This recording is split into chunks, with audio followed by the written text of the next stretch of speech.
Hello everyone, welcome to our brand new episode of the internet's most hated Mafia-themed Geek podcast, Lone Coat Mafia podcast. It is I, the Reverend Godfather, the show's main host and frontman. This week, I know y'all hate it. It's going to be kind of a review-heavy episode, in a way. That's because we're still experiencing technical issues and issues surrounding the show.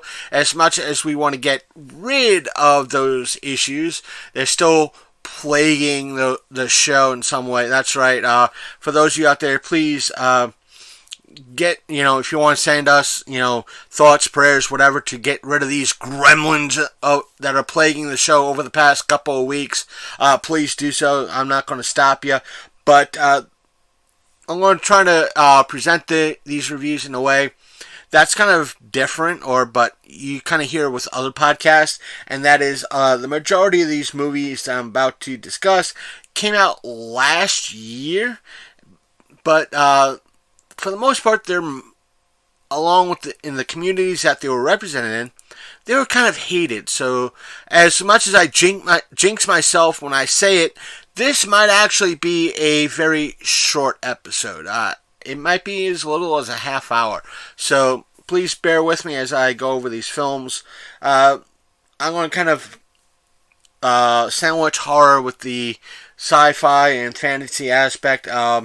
First one I'm going to talk about, go through the list, is Hellboy, that came out last year. I think it came out last year, the 2019 Hellboy. Yes, this movie was hated in the community. The trailers, to me, looked great. There was some aspects of this movie I did like. I did like the person who kind of presented Hellboy in a way, but overall, as a film, it might have matched the theme of the comic, but when compared to the Ron Perlman Hellraiser movies that were out earlier this century, the early 2000s, but they didn't match. I want to say the ones that starred Ron Perlman as Hellboy were a little bit, even though they were in their own way lighthearted, it had some grit, it had some action, it actually had some weight, where this was a little bit it seemed too lighthearted, too light. It seemed too, in a lot of ways, it's kind of hard for me to put it in the right way. It seemed, this new Hellboy seemed a lot looser, where in regards to the earlier renditions of Hellboy, the ones that came out with Ron Perlman, they seemed like a tighter format for beat. Granted, both movies probably had their plot holes, but I want to say this current one had decent effects, but it was, in a way, kind of like, okay, we're taking ourselves seriously. All right, light moment. I hate to do the comparison again like I did in previous review episodes. It kind of felt like John Johnson's Skeleton Key in a way, meaning that in the first one you had a lot of, seemed like serious moments and all of a sudden joke. It was like building up serious. Okay, here's something serious, joke. But with this, it was just joke. It seemed like more joke, and joke. And it was, do I recommend it? No, but if you have the chance to rent it for free like I did at the library, please, if you want to check it out, do it that way. I don't really recommend it too much. Again, those in the parts sold it well, I think, but it's one of those instances where everybody played their parts well, just that the script in and upon itself was not that good or strong, and those who were putting things together, granted, I don't want to say I'm not a fan of the comic, it's just that I'm familiar with the comic, meaning I know it's a comic, I know Mike Mignola created the comic and Hellboy, just that I am not overly familiar with the theme of the comic. I guess I got to, next time I'm at the library, I'll check their comic section to see if they have a a kind of an omnibus or a couple of graphic novels based on the Hellboy universe that I could check out, and maybe in a later time I'll give you a more in-depth review of this new movie to see it if it compares better. But some of the behind the scenes stuff that was in the Blu-ray kind of made it seem like they were trying to match the comic in a way of visual style and humor in a way, but I don't think in some ways that always works out, and for me it didn't feel that way. But to kind of move on, with the horror, kind of similar thing, but the next two movies I want to talk about is Critters Attack and the Banana Splits movie. The first one I want to talk about is Critters Attack. I kind of, you want to say, I didn't see a lot of the sequels for the Critters movies. I did see the original. I'm familiar with the original. I've seen it numerous times. The other movies, I guess I got to fill in a little bit in regards to the story progression, but with this movie, it was okay. Again, it was rated R, but it was one of those things that it could easily have been PG-13. I think it was rated R due to the fact that it had a little bit more quote-unquote violence and gore attached to it than it would have been PG-13, but it had more of a PG-13 feel to it, and there were some things that in it that didn't really have an explanation to it, like the mom, in essence, the mom that was in the original is in this one. I don't know if she made an appearance in any of the other movies in the series. I think there's a total. This is the sixth one. I don't know if the other middle four have the mom in it in any way, shape, or form to explain how she became a bounty hunter to protect the Earth from the Krites. But if you guys and gals know, please leave a comment down below in the comment section, or email us at longcoatmafia@gmail.com, and please let us know. But one of the things I want to also talk about this is because of the style of the movie and everything else, it did have a commentary, but it was, I want to say, not a mini commentary, like meaning that there are some movies, I won't say some movies, there are, the main thing I want to talk about in regards to this is, or I should say the main example is, the style of it was like a South Park commentary, meaning if you had the DVDs, the commentary for the shows, or at least for a few of the shows, is just for a few minutes, and they explain everything, and it just goes into the show. It fits well. It is okay. It is what it is. With this, it was just a commentary on one particular scene. Normally, I wouldn't have any gripes about that, especially if it was a scene that would have benefited from a commentary standpoint. But what they did for this, it was a gimmick. Basically, that's all it is. It was strictly a gimmick, meaning that what they did was the director sat down with Mike I'm using air quotes, so let me just say this, quote, Mike the Krite, unquote. And my best guess was this director's attempt to sell a gimmick or have a guy come in claiming that he's Mike the Krite and kind of do a little bit of an interview with Mike the Krite, and like these creatures actually exist. And it was the dumbest, idiotic, stupid thing I could ever hear. Now, let me put it like this.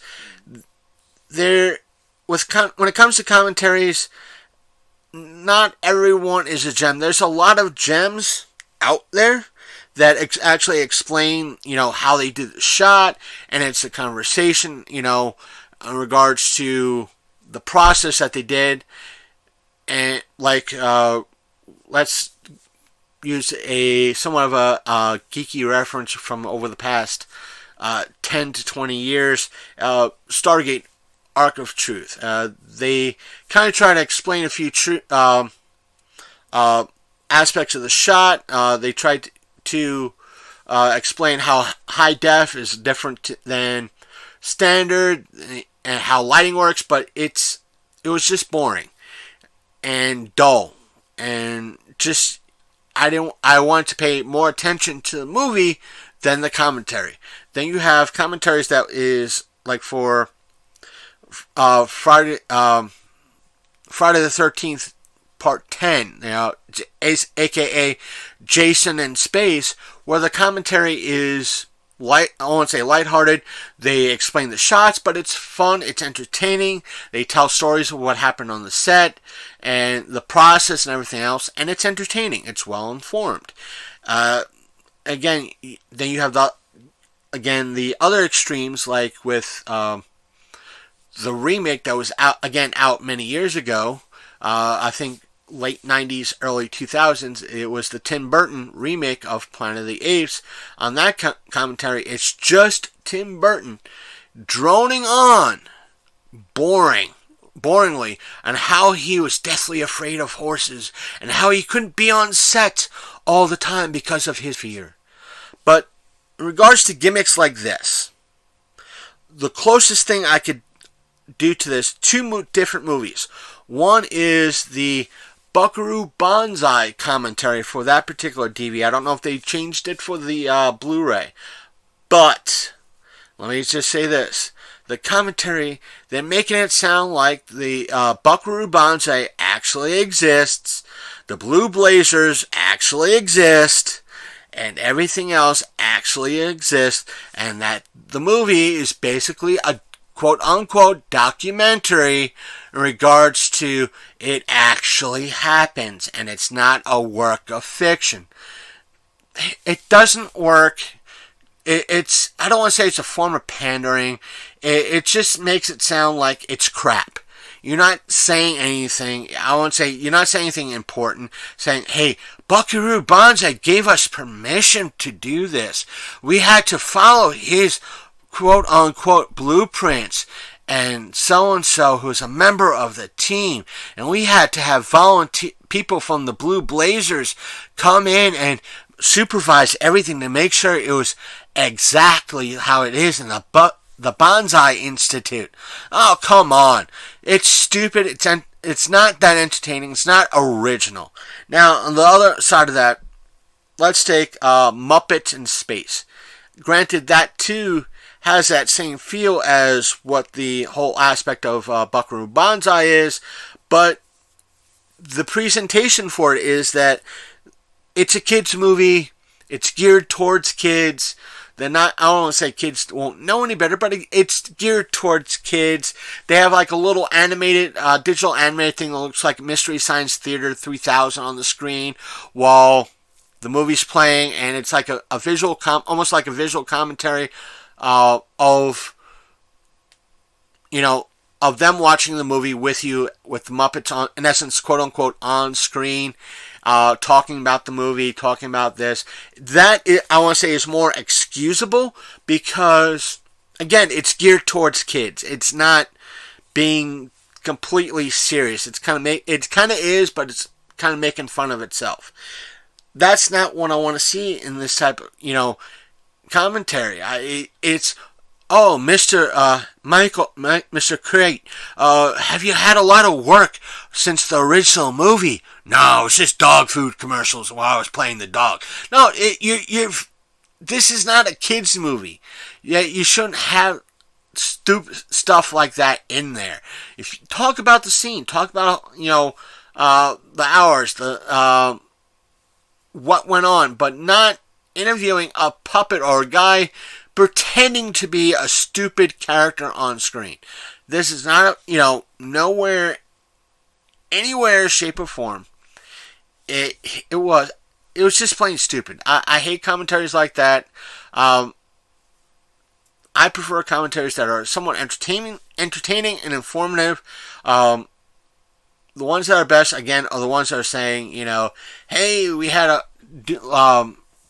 my best example that I heard is for, I think it's A Knight's Tale. The director, they had a couple of actors on. They were talking about the horses. Again, it kind of mirrored a little bit like Tim Burton's commentary. He's like, I'm afraid of horses. But he was like lighthearted. It's like, I don't like horses. I had to deal with it.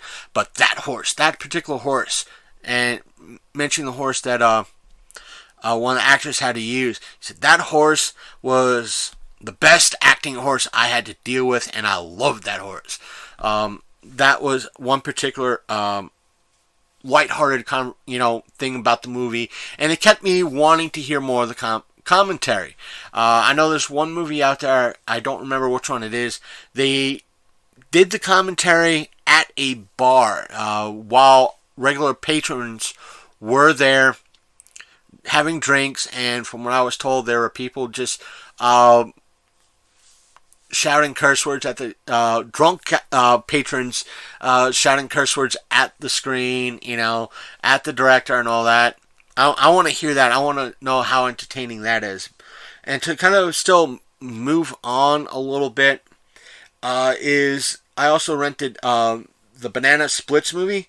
One of the things I heard about this is that it was like a way of doing a Five Nights at Freddy's live action movie without doing a live action Five Nights at Freddy's live action movie.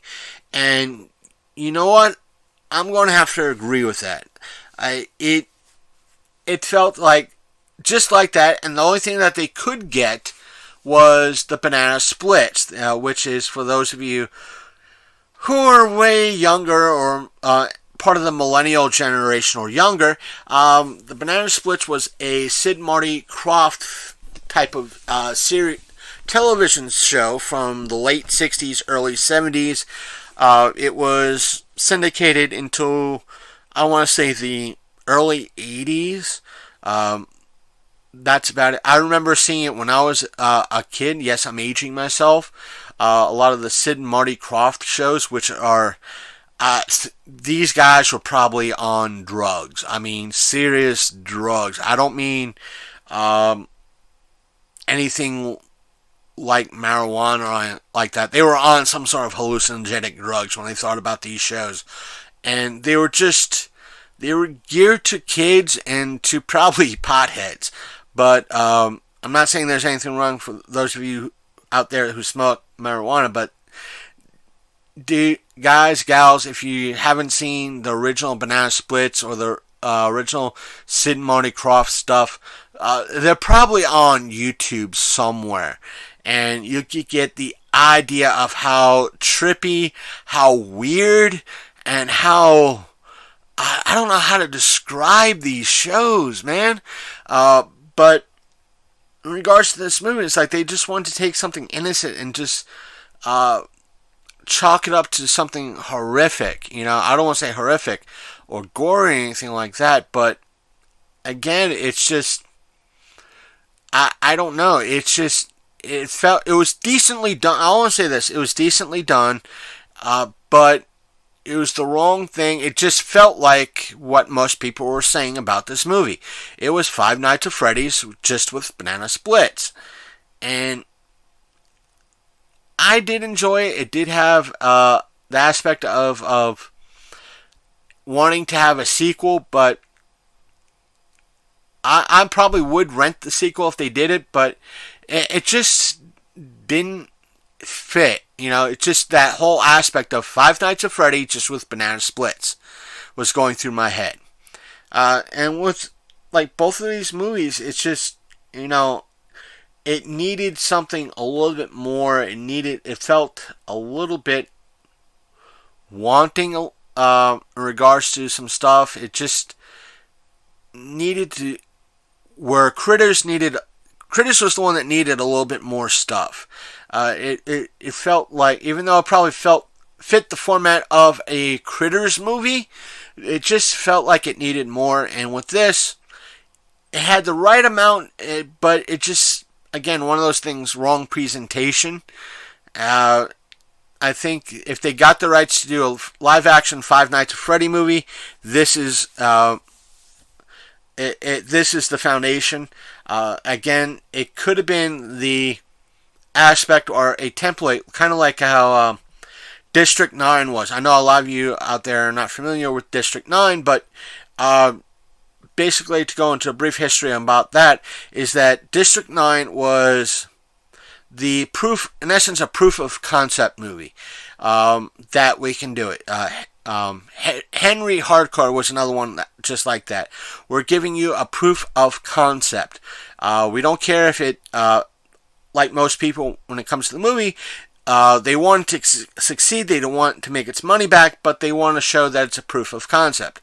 And at the time of District 9, pretty much what it was going around was that they wanted to make a live-action Halo movie. Master Chief, Covenant, the whole 9 yards. And a lot of studios were saying no. This is what I heard at that time. A lot of studios were saying no, it costs too much, you can't do a movie similar to that with, on a low budget or a small budget, and so forth and so on. And the folks that were behind District 9 pretty much said, oh yeah, look what we can do. And they did a halfway decent movie. Same thing with Hardcore Henry.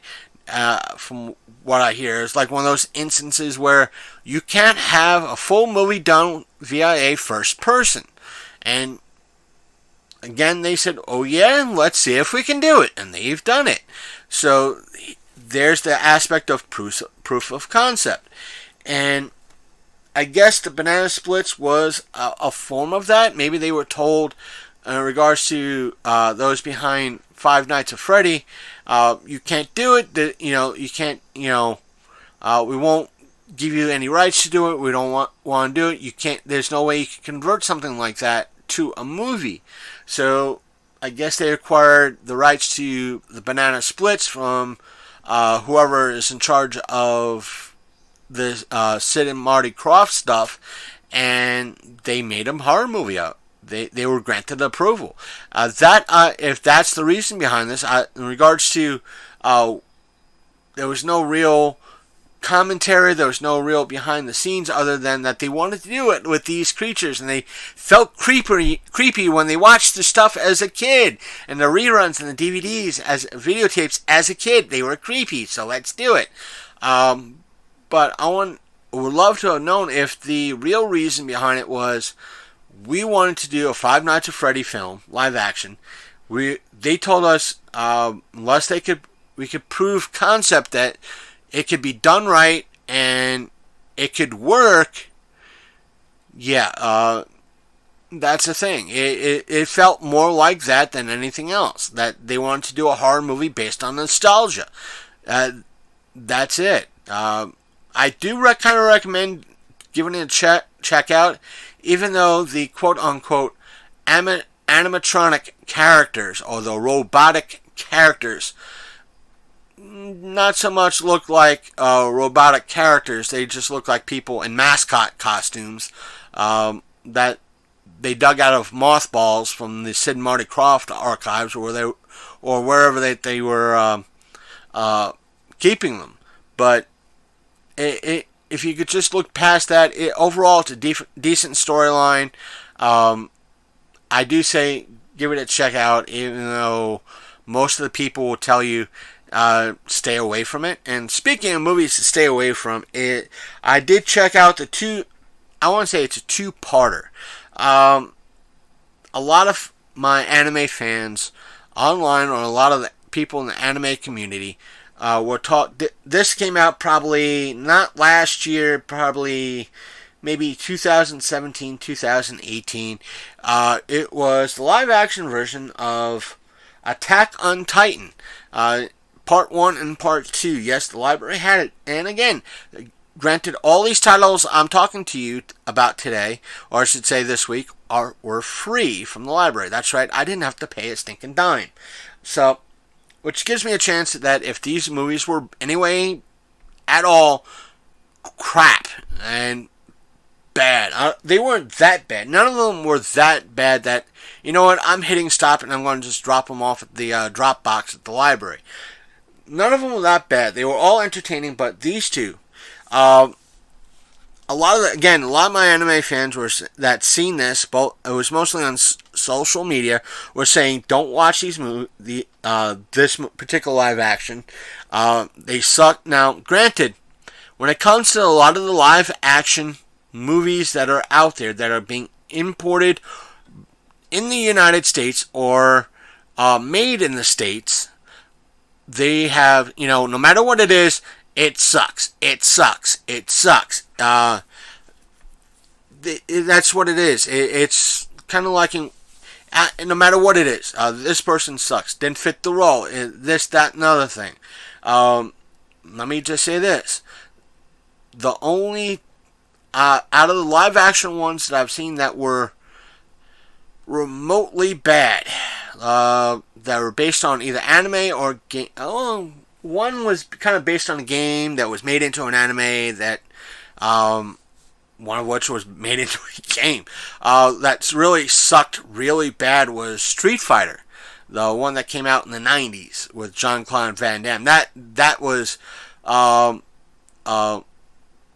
except for I think his name was Ron Jewell, the guy that played Bison. He sold that role. He did it for his kids, and he, God rest his soul, passed away soon after. But he sold that role. I want to say he sold that role. He was the only saving grace about that role. He wanted to do everything, because he really wanted to do the role, and I give him credit for that.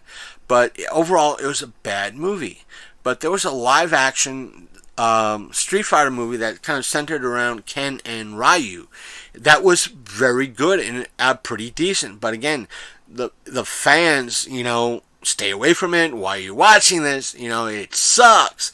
I want to say this. Again, I'll defend the live action Ghost in the Shell. It was pretty dang good. It was close to the multiple versions of Ghost in the Shell. Battle Angel is probably the number one on the list. That was, again, close to the manga, close to the anime, even though the anime is pretty much 2 episodes or one episode, depending on where you could find it on YouTube. But, or if you manage to have the VHS tape, 2 episodes. But the Attack on Titan, even though it was put out by Funimation, it seemed like it was made by Toho Films, meaning that it seemed like just people wearing the Titan suits to make them more look like Titans, and a model city just to knock stuff down. That's what it felt like. I'm not saying that is necessarily a bad thing. I'm an old school Toho fan, as it is. And for those of you out there who are not familiar with Toho, Toho back in the 60s, not only did they make the original Godzilla, they put out a lot of I know a lot of you out there who are Toho fans. No, let's go here. But I'm saying Godzilla because that's what I remember them being released as, and under is Godzilla. But they released... they made a lot of the Godzilla movies up until today. I think they're still making Godzilla movies out there in Tokyo. And they're doing a bang-up job. But they released many films. I remember watching in essence, The Person in the Suit back in that were released in the 70s and 60s, 70s, and 80s. Every Saturday as a kid. But that's the thing. That's what I felt like. It felt like a Toho film. And to me, it had that appeal. It made it enjoyable for me. I think if you haven't seen the anime, though, you would be a little bit confused in regards to what's going on and, in essence, why. Because a lot of it is skipped. And yes, there's some differences between the movies and the anime, but overall, the anime, I'm sure, the manga is better than anime, and the anime is better than live action. I'll say that, but I do recommend watching the anime because it goes into a little bit more depth. And these two movies cover maybe the first season and a half, maybe. Granted, I haven't seen all the seasons of. I think it's just 2 that's on Hulu.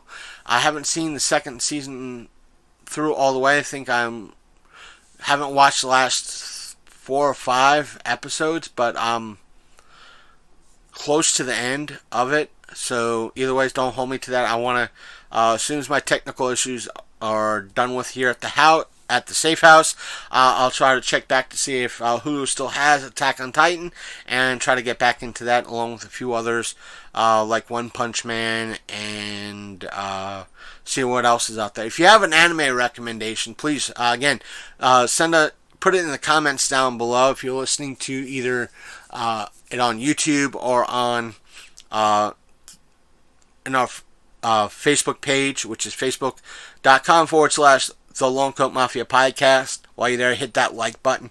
But I want to say that it was decent. It had that charm.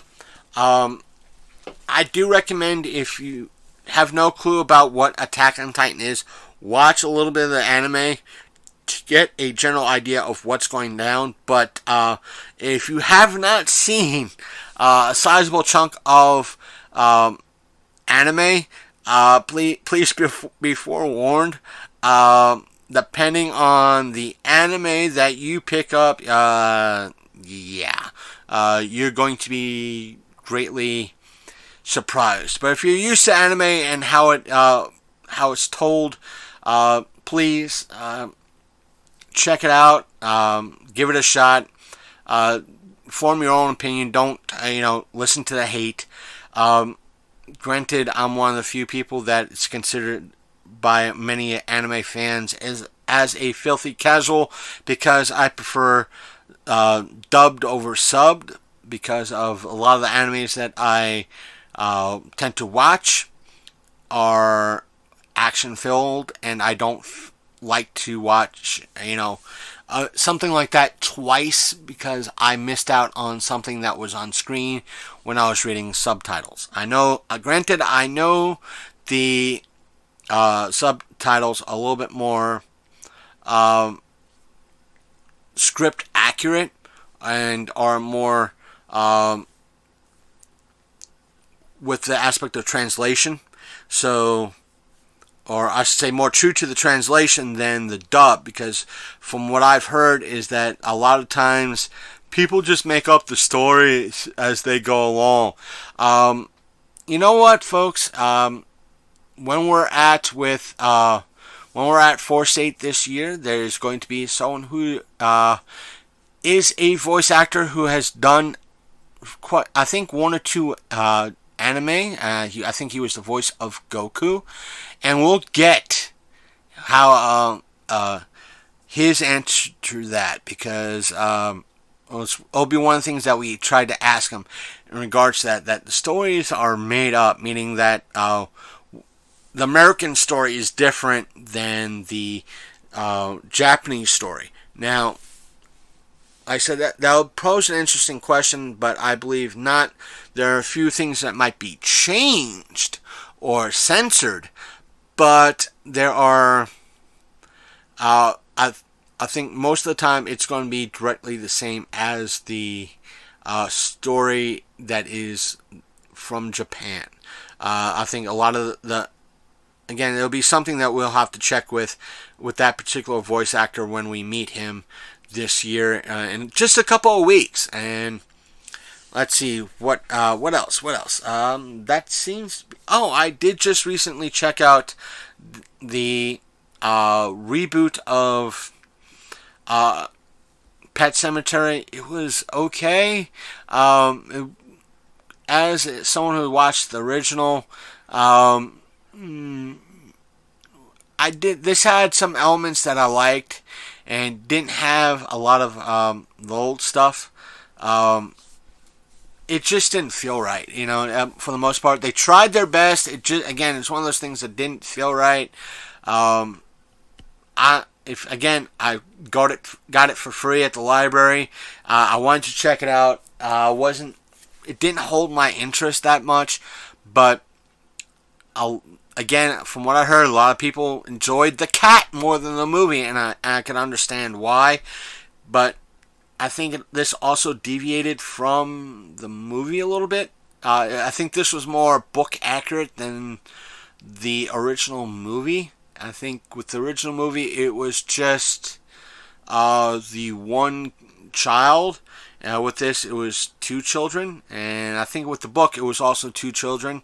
So it'll make me want to reread the book. And speaking of that as well, I also did get a chance to watch, again, thanks to the library for having the season set for it, and that was Good Omens. This was a Amazon exclusive series, and since I didn't have Prime, and still don't have Prime, I checked it out. I wanted to see because a lot of people were raving about this particular series. Even though I think it did have some hate about it somewhere, I forgot what it was, but I watched it. I actually enjoyed it. It was pretty good, and it makes me want to read the book to see how it compares to the show or what was left out, because a lot of folks have raved about Good Omens and recommended it to me, and they said there's a lot more jokes and humor in the book that was not included in the show. So I want to say I want to check it out. It makes me want to read the book, and I'll probably do that. I'll load the book up onto, if not my phone, onto my Kindle and give it a read while I'm either at work or out and about somewhere. So I will check it out. I want to say this. Everybody sold their parts, especially David Tennant. It just felt right. Everything makes me want to re-rent it and to see what some of the extras were on both discs. I think I saw one or two additional scenes that were part of it, and yeah, I can understand why they cut them out, because it just screwed with the pacing. And like I said, I enjoyed it. So if you have a chance to rent Good Omens, I'll say the show, not the book, please do so. I highly recommend it. I enjoyed it. And not to mention, it's only 6 episodes long. Each one being about 45 minutes to an hour long. And it does work, and it's very good. And it does have its, granted, it does have its humorous moments, but it's more British humor. And it's way different from our humor. So, you'll have to deal with that, but as a fan of British humor, I did enjoy it, and again, David Tennant, everybody played their parts extremely well. Check it out. That being said, I'm going to end the show right there. So that being said, if you want to join in the conversation, please do so by either sending us an email at longcoatmafia@gmail.com or leaving a comment in the pinned post on Facebook, at our Facebook page, which is it's facebook.com/The Long Coat Mafia Podcast. While you're there, hit that like button.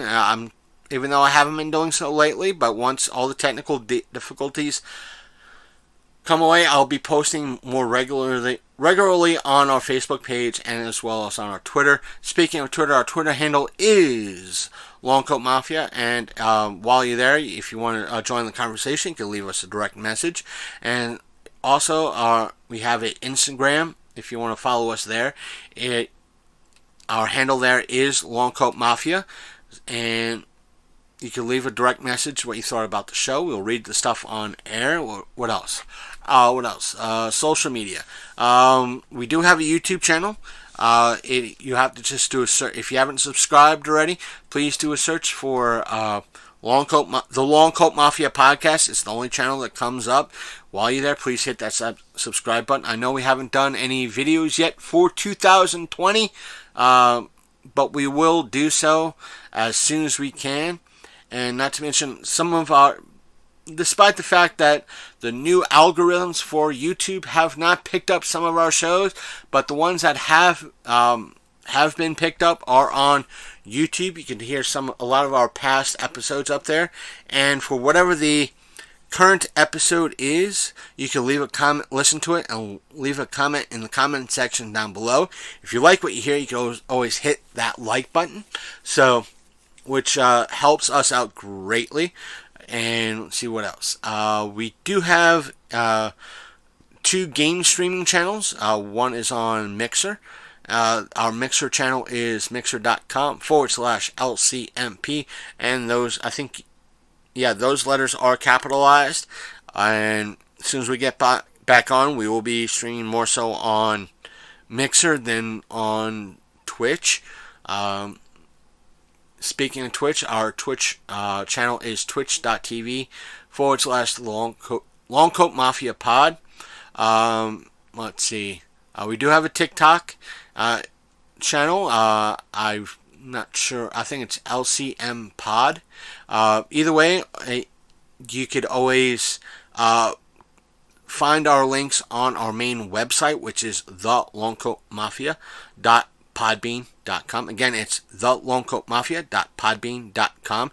And while you're there, you could always download or stream all our episodes going all the way back to our first episodes back in 2015. Who would have thought we would be still going strong 4.5 years later, folks? I know, I think it's part of the fact that we've been going 4.5 years strong that we are stumbling now, and it's about time that we had this type of stumble. But either way, we'd be more than happy for you to visit our main website. Again, it's thelongcoatmafia.podbean.com. You can download our episodes, see our links. There's a few things that we have to adjust to it or add to it.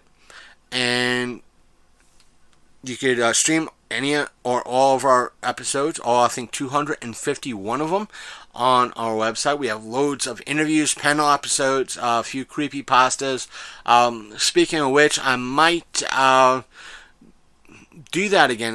It's been a while since we did a few creepypastas, so that might be part of our repertoire again, because it's been a while. I don't think I did one, so probably stay tuned for one of those.